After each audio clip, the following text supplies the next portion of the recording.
ఏపీలో పార్టీ ఫిరాయింపులపై జాతీయ స్థాయిలో ఉద్యమించాలని భావిస్తోంది వైసీపీ. ఫిరాయింపుల చట్టం ప్రకారం పార్టీ మారిన ఎమ్మెల్యేలపై అనర్హత వేటు పడుతుందని చట్టం చెబుతున్నా వాస్తవంగా అలా జరగడం లేదని వైసీపీ ఆరోపిస్తోంది. ఇదే అంశంపై హస్తిన వెళ్లి కేంద్ర పెద్దలకు ఫిర్యాదు చేయాలని నిర్ణయించింది.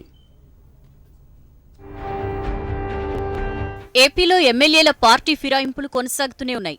ఇప్పటికే ప్రతిపక్ష పార్టీకి చెందిన 13 మంది ఎమ్మెల్యేలు అధికార పార్టీ కండువా కప్పుకున్నారు.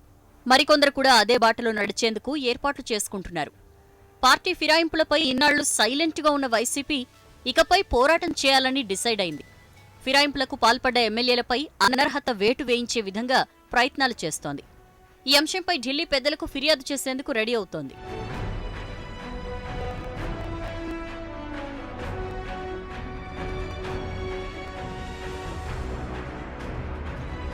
ఫిరాయింపుల అంశంలో సీఎం చంద్రబాబు వ్యవహరిస్తున్న తీరు రాజ్యాంగ విరుద్ధంగా ఉందని వైసీపీ ఆరోపిస్తోంది.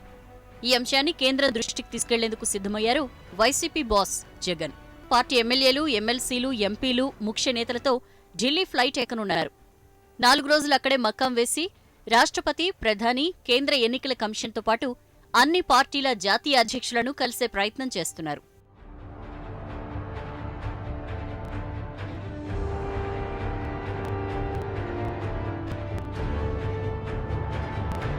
పార్టీ ఫిరాయింపుల నిరోధక చట్టంలో సవరణలు చేసి సమర్థవంతంగా పనిచేసేలా చర్యలు తీసుకోవాలని కేంద్రాన్ని కోరనుంది వైసీపీ.